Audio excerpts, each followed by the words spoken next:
और 5 चीजें ऐसी हैं जिनका प्रभाव स्वयं के ऊपर होता है। 5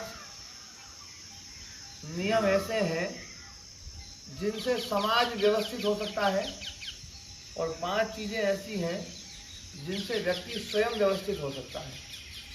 और व्यवस्था दोनों तरफ से हो तो ही जीवन सही चलता है। स्वयं व्यवस्थित हो आदमी लेकिन समाज अव्यवस्थित हो तो सुख नहीं मिलेगा, और समाज व्यवस्थित हो लेकिन व्यक्ति स्वयं व्यवस्थित ना हो तो भी आनंद नहीं आएगा। तो हमारे ऋषियों ने ये 10 विधान बनाए और आप लोगों ने कई बार सुने भी होंगे। अहिंसा, सत्य, अस्तेय, ब्रह्मचर्य, अपरिग्रह। ये 5 विधान तो ऐसे हैं जो समाज के लिए हैं, समाज को व्यवस्थित बनाने के लिए है। आप स्वयं अपने जीवन में उतारेंगे तो इसका लाभ समाज को भी मिलेगा। आप यदि हिंसा को छोड़ देते हैं तो उससे समाज भी सुखी रहेगा। आप सत्य का पालन करते हैं तो आपके साथ में रहने वाले व्यक्ति भी सुखी रहेंगे। आप यदि चोरी नहीं करते हैं तो आपके साथ में रहने वाले लोग भी बड़े आनंद में रहेंगे। आप यदि संयम का ध्यान रखते हैं तो समाज भी सुखी रहेगा। और आप यदि अनावश्यक रूप से वस्तुओं का संग्रह नहीं करते हैं, जो हिस्सा दूसरों का है वो दूसरे, क्योंकि ये प्रकृति सबके लिए है, केवल एक अपने लिए नहीं है, तो जो है उसका लाभ दूसरों को भी मिलेगा। ये 5 चीजें हैं जो समाज को व्यवस्थित बनाती है।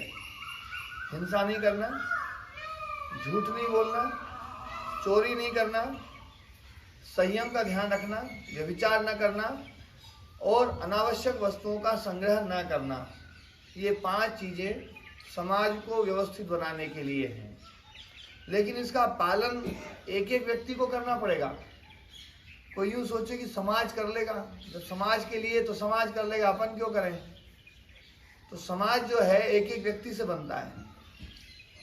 हमें जब हम पालन करेंगे तो हो सकता है हमारे बगल में बैठा वाला व्यक्ति भी पालन करे। तो पहली शुरुआत स्वयं से करनी पड़ेगी, लेकिन इसका लाभ जो है समाज को भी मिलता है। और 5 विधान ऐसे हैं जिनका लाभ स्वयं के लिए है। उसमें शौच, संतोष, तप, स्वाध्याय, ईश्वर प्रणिधान। शौच मतलब पवित्रता। पवित्रता से आप रहेंगे तो उसका लाभ स्वयं को मिलेगा। आप संतोषी बनेंगे तो उसका लाभ स्वयं को मिलेगा। आप तपस्वी बनेंगे, सुख की ज़्यादा इच्छा न रखेंगे तो उसका लाभ आपको स्वयं को मिलेगा। आप यदि स्वाध्यायशील हैं तो उसका लाभ आपको स्वयं मिलेगा। और आप ईश्वर प्रणिधान करते हैं, भगवान का भजन करते हैं तो उसका लाभ आपको स्वयं मिलेगा।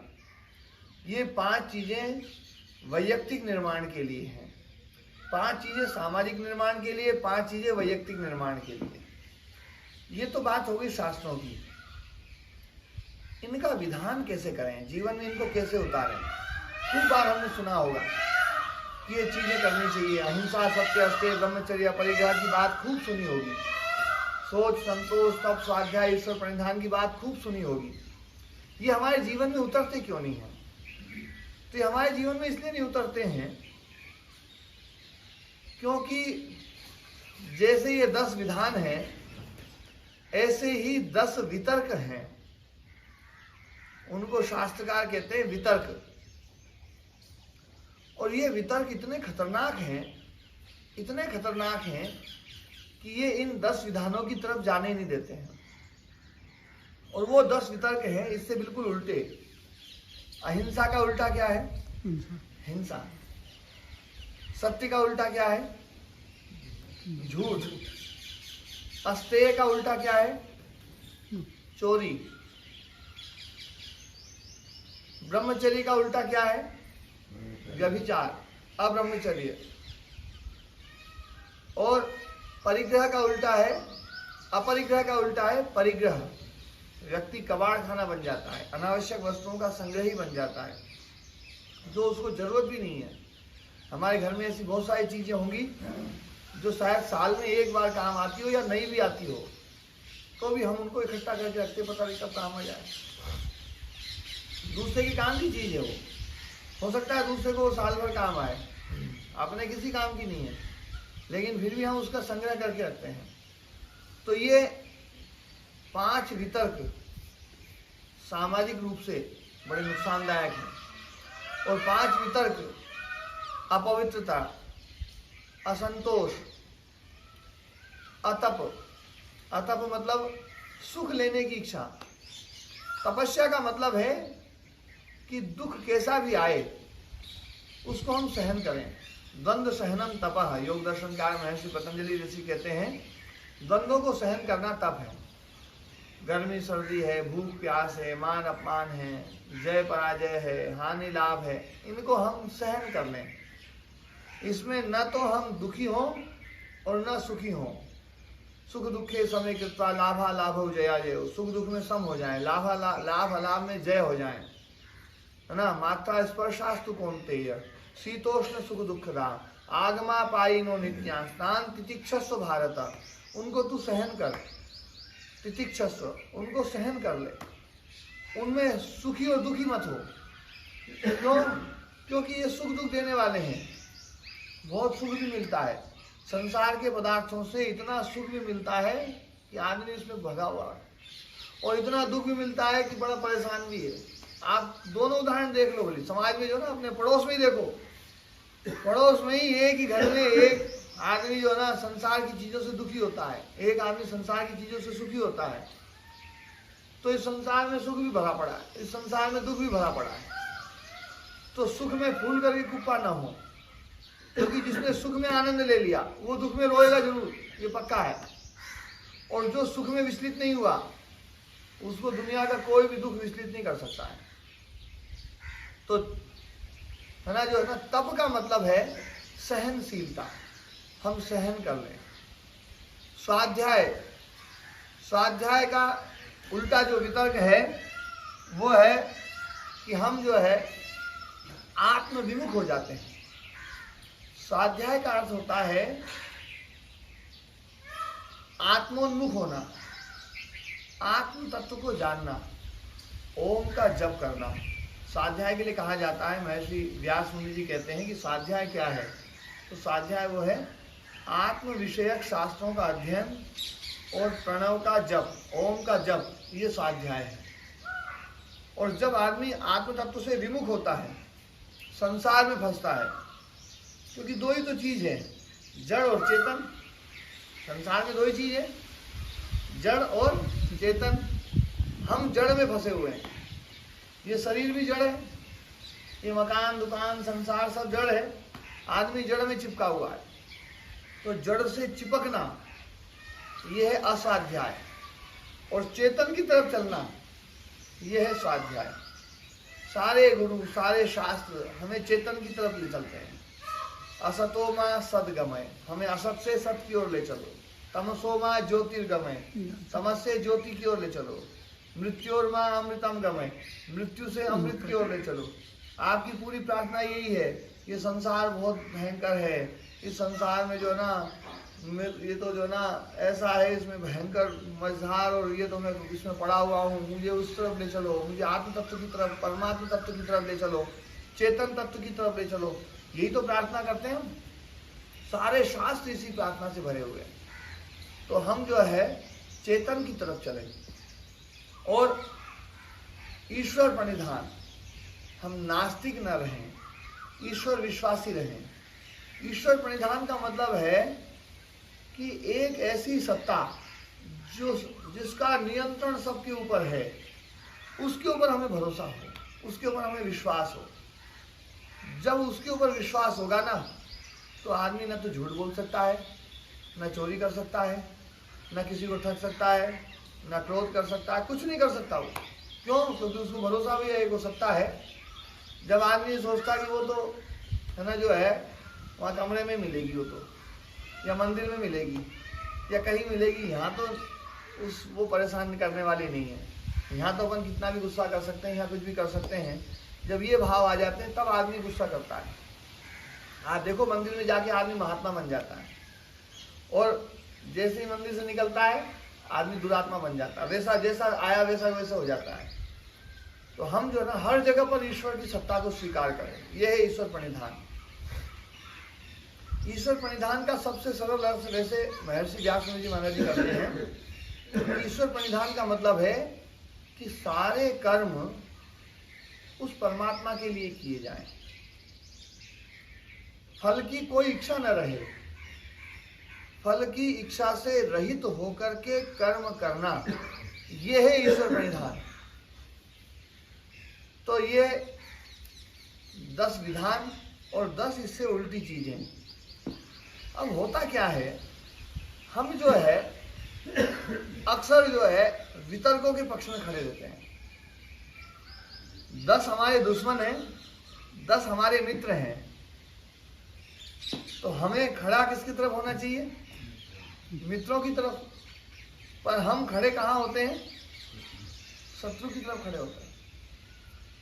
शत्रु जब हमारे पक्ष में आता है तो हमें बड़ा स्वाद आता है, और तू आ जाए, तू कहाँ जा रहा है, तू तो हमारे पास है। जैसे ही क्रोध आता है, तो क्रोध आता है, आप लोग देखना कभी अपनी मनोस्थिति को देखना कि क्रोध आता है और क्रोध जब जाता है, क्रोध के समय तो हम क्रोध के विपक्ष में खड़े हो ही नहीं सकते हैं। क्रोध के समय तो क्रोध के विपक्ष में खड़ा होने का मतलब ही नहीं है। वो साधना जब आ जाए वो तो फिर तो बहुत बड़ी बात हो जाएगी। लेकिन जब क्रोध चला जाए तब तो हम कम से कम क्रोध के विरोध में खड़े हो जाएं। पर तब भी हम ये कहते हैं आज तो थोड़ा सा जरूरी था आज तो बोले जी उसने ऐसा कर दिया था, इसलिए जो है ना अपन जो है गुरुद्वारे में बैठ करके भी जो ना अपनी सफाई देते हैं। बोले जो ना बोले उसने ऐसा ना वो किया था कि वहाँ तो जरूरी हो गया था। तो हम क्या है, हम क्रोध के पक्ष में खड़े हैं। हमें खड़ा होना चाहिए था क्रोध के पक्ष में, है ना। भगवान कृष्ण कह रहे हैं त्रिविधम नरकस्येदम द्वारम नाशनम आत्मनः कामः क्रोधः तथा लोभः तस्मात् एतत्त्रयम् व्रजेत्। ये 3 नरक के द्वार बताए, काम, क्रोध और लोभ। काम, क्रोध और लोभ, ये 3 नरक के द्वार हैं। सारे शास्त्र कमोबेश तरीके से इसी बात को कहते हैं, है ना। कामी, क्रोधी, लालची, इनसे भक्ति ना होए, भक्ति करे कोई सूरमा जाति वरण कुल खोए। कामी से भक्ति नहीं हो सकती, क्रोधी से भक्ति नहीं हो सकती, और लालची से भक्ति नहीं हो सकती। यही तो बात है, तीनों बात, काम, क्रोध और लोभ। तो काम, क्रोध और लोभ जो है ये 3 बड़े शत्रु हैं, ये भयंकर शत्रु हैं। और ये आदमी के, है ना, पुण्य को, सुकर्म को काटते रहते हैं, काटते रहते हैं, काटते रहते हैं। तो जो है हम इनके पक्ष में खड़े ना हो, एक क्षण के लिए भी पक्ष में खड़े ना होना। और इसके लिए हमें जो है ना स्मृति की आवश्यकता पड़ेगी। स्मृति का मतलब है होश में रहना। स्मृति का मतलब होश में रहना, निरंतर होश में रहना। जैसे ड्राइवर जो है ना, यहाँ से जयपुर गाड़ी ले जाना है, यहाँ कई लोग हैं बढ़िया बहुत अच्छी ड्राइविंग करते हैं। अब यहाँ से जयपुर गाड़ी गई, तो जयपुर जैसी गाड़ी से उतरे तो जो आदमी वहाँ मिला उसने कहा बोले भैया कितनी देर होश में रहे। तो ड्राइवर क्या बताएगा, कितनी देर होश में रहा ड्राइवर? लगातार होश में। यदि यूं ड्राइवर यूं सोच ले कि चलो मैं, है ना, 10 सेकंड के लिए मैं, है ना, होश ना खो लूं तो चल जाएगा, क्योंकि 5 घंटे का रास्ता है, 5 घंटे होश में रहना है। 10 सेकंड तो मांग रहा हूं मैं, तो क्या कोई 10 सेकंड देगा उस गाड़ी में बैठे आदमी? बोले भैया 10 सेकंड भी यदि तूने होश खोया तो ये 5 घंटे ना वो भी किसी काम के नहीं रहेंगे। जब जीव, ये सामान्य गाड़ियों में आदमी बेहोश नहीं हो सकता है, 10 सेकंड के लिए होश खोने की परमिशन नहीं है, तो ये जीवन रूपी गाड़ी तो इससे बहुत विशेष है। और ये यात्रा तो बहुत ही विशेष यात्रा है, वो तो बहुत सामान्य यात्रा है। ये यात्रा इतनी विशेष है, इसमें 10 सेकंड चूके तो बड़ा नुकसान है, बड़ा नुकसान है। इसलिए हम 10 सेकंड के लिए भी ना चूके, निरंतर होश में रहना, निरंतर जागरूक रहना, ये जो है ना, इसी को शास्त्रकारों ने स्मृति कहा है। भगवान बुद्ध जो है इसी को जो है ना निरंतर जागरूक रहो। संत विनोबा भावे कहते थे, बोले होश में रहो। सब शास्त्रकारों ने एक ही बात कही, अलग अलग शब्दों से कह दी, होश में रहो, जागरूक रहो, निरंतर जो है ना चेतना में रहो, निरंतर चेतना में रहो, जागते रहो। तो ये जो हम निरंतर होश में रहेंगे तो अपनी बुराइयों को हम देखते रहेंगे, और हम ये भी देखते रहेंगे हम बुराइयों के पक्ष में कब खड़े हो जाते हैं, और बुराइयों के पक्ष में खड़े हुए एकदम से अपने आप को वहां से अलग हटाओ, क्योंकि दुश्मन के पक्ष में खड़ा होना ये तो बहुत ही खतरनाक है। आप एक बात सोचो, भौतिक जगत में अभी कोई आश्रम का विरोधी आ जाए और वो यहाँ आकर के गाली देने लगे या कुछ करने लगे, और अपन आश्रम के कुछ विशेष भक्त जो है ना आश्रम की तरफ खड़ा होना चाहिए था उनको, वो उनकी तरफ खड़े होकर के उनको बोले सही कह रहे, उन्हें 2-4 गाली अपन भी ठोक दें है तो कितना महापाप लगेगा। बस ऐसी स्थिति अपने जीवन के साथ हम कर रहे हैं कि हमारे इसमें जब काम आता है, जब क्रोध आता है, जब लोभ आता है, जब ईर्ष्या आती है, जब झूठ का वो आता है, जब ना दूसरे का पदार्थ लेने का भाव आता है, जब हिंसा का भाव आता है, तो हम तत्काल जो ना उस पक्ष में खड़े हो जाते हैं, उस पाले में खड़े हो जाते हैं। और उस पाले में खड़े होते ही जो है ना, और फिर जैसे ही उस पाले में खड़े होकर के अपना पूरा काम करते हैं, और फिर जब आते हैं बोले ये जो ना, बोले यार ज्ञान की बात बोले देव ना, तो फिर खूब चर्चा करते हैं अहिंसा की, सत्य की, अस्तेय की, है ना। तो ये सब चर्चाएं फिर किसी काम की नहीं रहेगी। तो हम जो है ना सबसे पहली शुरुआत हमें जो है ना उन वितर्कों को रोकना है। ये अहिंसा तो अपने आप सिद्ध हो जाएगी, आपको हिंसा पे काम करना है। सत्य तो आपको अपने आप सिद्ध हो जाएगा, आपको काम करना है किस पे? झूठ पे। झूठ को रोकना है, झूठ कहीं ना कहीं जीवन में ना आ जाए, आपके मन में कहीं दूसरे का पदार्थ लेने का भाव ना आ जाए, उस पे काम करना है। आपको जो ना काम वासना पे काम करना है, ये काम जो ना ये मेरे मन को ना मथ ना दे कहीं, बहुत भयंकर है काम, बहुत भयंकर है क्रोध, ऐसा मचता है बिल्कुल एकदम, है ना। अपनी मशीन तो कई बार लाइट वाइट नहीं आए तो रुक भी जाती है। ये काम क्रोध लोभ तो ऐसे उसमें जो ना वो मछली में वो होते ना, मछली में वो आग उसको क्या बोलते हैं, है 3-4 टांग होती है ना, जो घूमती है तो एकदम से ना बिलोती है, बस ये 3 टांग है इसमें, और ये ऐसी बिलोती आदमी को बिलोगे एकदम से ना, जब बिल जाता है आदमी और जब सब खत्म हो जाता है तब याद होश में आता है यार ये तो गड़बड़ हो गया। लेकिन जब तक बिलता है जब तक तो कुछ नहीं पता चलता है, खुद ही बिलोने में लगा रहता है कि भैया और बिलो तो है ना। ये इन चीज़ से हम अपने जीवन को बचाएं। वैसे तो आप लोग बहुत सौभाग्यशाली हैं, इतना सुंदर वातावरण, इतना ये तो मतलब इस धरती का स्वर्ग है, धरती का स्वर्ग है ये, इतना सुंदर वातावरण, गायों की सेवा, पक्षियों की सेवा, सब जीव जंतुओं की सेवा, अतिथियों की सेवा, सबकी सेवा करने का हमें अवसर मिलता है। और जो गुरुजन हैं उन्होंने जो बात बताई उनके जीवन पे चलने का हमें अवसर मिल रहा है, कितनी बड़ी बात है ये। तो है ना जो है ऐसा सौभाग्य व्यक्ति जो खो दे उससे बड़ा दुर्भाग्य आदमी और कोई नहीं। तो हम इस सौभाग्य का लाभ लें और अपने जीवन को धन्य बनाएं। थोड़ी सी बातें थी, मैं तो अपने जीवन को लेकर के मैं बातें बोलता हूँ, आप लोगों को भी काम में आ जाए तो बहुत अच्छा है। बोलो सदगुरुदेव भगवान, गुरु भगवान, बोलो सदगुरुदेव भगवान की। तुलसीदास जी जो है ना अपना समाज का बहुत आदर्श है, और उन्हें आपका जीवन पर भी और समाज का जीवन पर भी, भगवान का जीवन पर भी रामायण नाम की एक पुस्तक ली, और सारी जब लिख दी, लास्ट एकदम लास्ट जब परमात्मा से प्रार्थना करी, कामी ही नारी प्यारी जी मेरे लोभ ही प्रिय जिम्मे दाम, ये मेरा रघुनाथ निरंतर प्रिय लागो मोय राम। 5 घंटा में जो है ना 10 सेकेंड है ना बजे उन खोदे, आपको खोदे 10 आदमी और साथ में उनको खोदे। ड्राइवर 5 सेकंड के लिए जो है ना 10 सेकंड के लिए वीडियो हो जाए तो आपको जीवन तो जा ही जा, और उनका 10 साथ और बैठे उनने भी लेट ऊपर। तो ये जो है ना निरंतर परमात्मा मतलब परमात्मा के प्रति गुरु जी साधक को एक शब्द बताया गया था कई बार, जो सावधान है वही साधक है। और सावधानी लगातार पूरा जीवन भर बरते, तुमको आनंद आओगे। तो दोनों जाए को काम करो, बोलो सदगुरुदेव भगवान की जय हो, गुरु विष्णु भगवान की जय।